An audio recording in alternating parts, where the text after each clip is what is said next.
Hey Sean, so I'm wondering, what do you do as far as workflow goes for nurturing leads?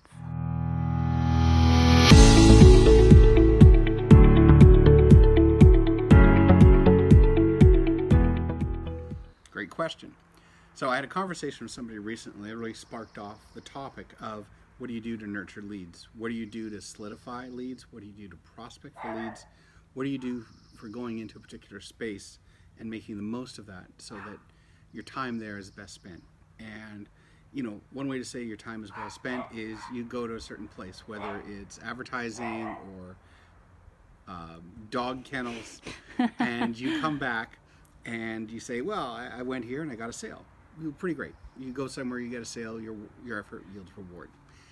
What would be really great is if you went somewhere and that work got you 10 sales, or some massive return for the time spent. Because for me, when I've been a one-man shop, running it as a one-man shop, it means I'm either wearing the developer hat or the sales guy hat, and it's hard to wear both. Sometimes you can wear both at the same time, but you always seem to lapse into one of the two.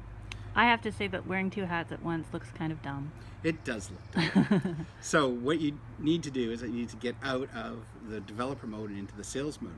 So when talking with somebody about this, we went through the steps.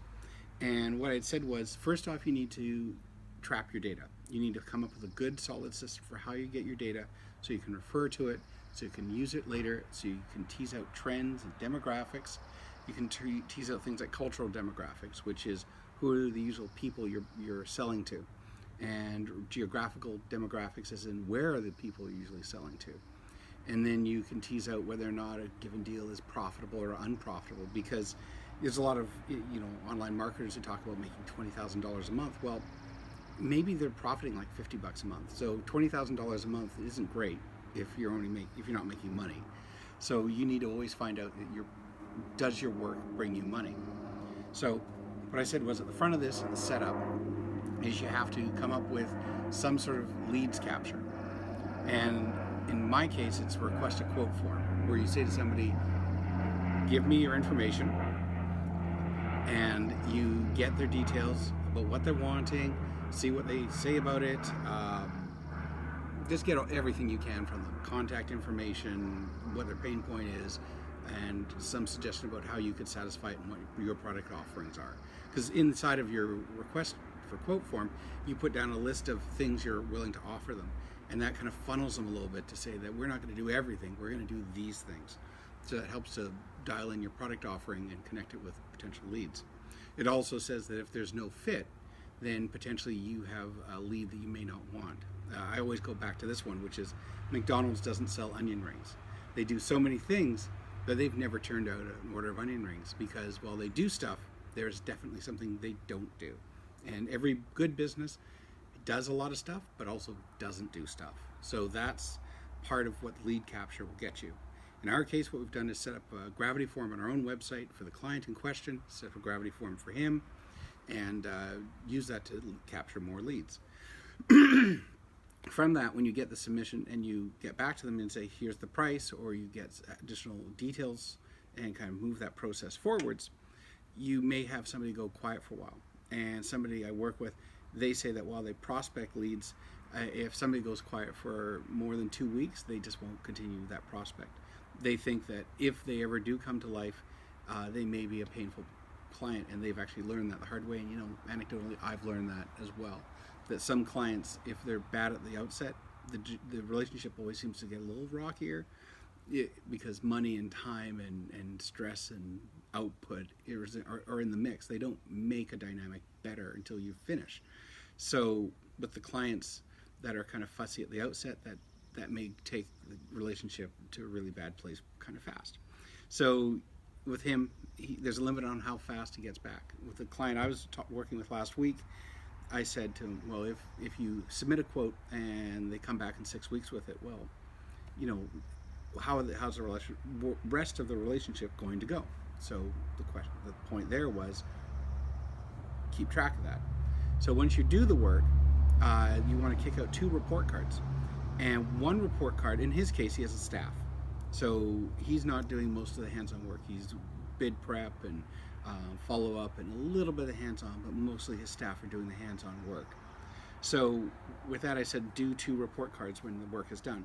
One, a simple report card that goes to the client, and it says something like, hey, what do you think of the work? And see if they're dissatisfied, see if they're happy, maybe see if they want to talk about some sort of product you could upsell them on, like recurring service or something on top of that. But you can also prospect them and ask them to drop a Google review or a Better Business Bureau review or a Yelp review. So you could ask for that follow-up stuff as part of your report card process. In fact, you probably want to do it that you get the report card from them, and if they come back with strong remarks that are great for you, then you say to them, thank you for the feedback. Hey, we have a Yelp or Google or Better Business Bureau. Leave something.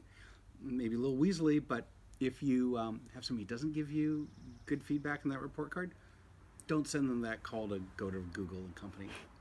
Just whatever. That's, bad reviews happen. You shouldn't go looking for bad reviews. And the other report card was one for your staff. When they carry out work, and even if you're a business owner, do a tiny autopsy and a report card of how good was the work. Like, was there a lot of pain involved? Was it innately unprofitable? Was it difficult to execute in some way? Or was it the opposite? Was everything about it fantastic? And if it was fantastic, then what you do from there is you learn that that's close to your ideal work. And I've had a few volleys of recent projects where it has been my ideal work. The money was good, the work wasn't painful, they were happy, I was happy, all things were going great. So keep those report cards. And after the fact, you can go back and you look for teasing out trends. In my case, the person was a gardener and they're geographically located somewhere, like where their clients were. So if you go to one street and you start to prospect for clients like them, you can say, we did work down the road. This is what our work looks like, and it speaks for itself and generates some social proof, but also birds of a feather flock together. Nice houses, several nice houses are on the same street. So once you have one nice house you're doing work for, do work for the next nice house and do it in a similar way. You'll probably find very similar demographics. Likewise, there may be people that you gel with, and that's the cultural demographic component. And it's not profile or anything nefarious. It's just simply who are people who kind of get with what you're doing. And in our makeup of when we were talking together, I said to him, well, there might be some people like a 30-year-old guy who's a homeowner. He may never ask for gardening service because he's totally going to do it yourself. Fast forward 20 or 30 years to somebody who's busy or less able or just less inclined, and he may be your dream client. So you may say that your one demographic group is definitely going to always have uptake with what you're offering, and another demographic group may be a tough sell, so not as prone. So once you have all that data, then you start to go back and you look for trends. You also look for keywords that are in there, like when they did their initial lead form. And this is the thing, keep that initial outset of what they said and follow it all the way through the lifespan. So their quote, came to work, the report cards, staff and customer, connect to that same work. Some follow-up you want to do after the fact about whether or not you want to prompt them for some sort of feedback in a public space, or if you want to prospect them for an upsell. But track all of that, and then track how fast it is to get responses and stuff. And you can either follow other people who talk about this and say, hey, how do I nurture this and speed it up? Or just look for your own anecdotes and see how you can speed it up. See what the magic phrases are that kind of got things going faster and better. As well, look for ways that some keywords are almost innately tied to pain points. That somebody says something about, I'm in a rush. Well, maybe a rush client is an impatient client and degenerated. So every time somebody says rush, you know that one's going to be a bumpier ride. Or maybe somebody says some other key phrase that always seems to go along with a good outcome. Then you can start to see these trends.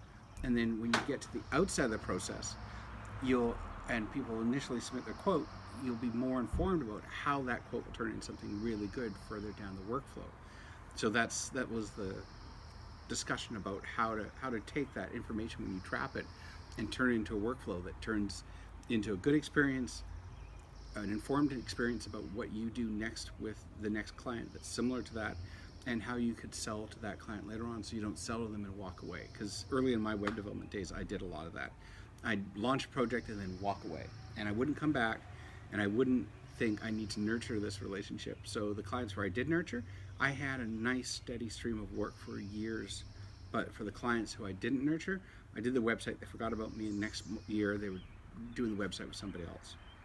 So that just shows just how night and day it is about trapping and nurturing and becoming informed, and that's how you turn your leads workflow into repeat sales. Wow, some great information in there about looking for patterns and uh, increasing your efficiency and finding great leads. I really appreciate that. Thank you, Sean. Thank you.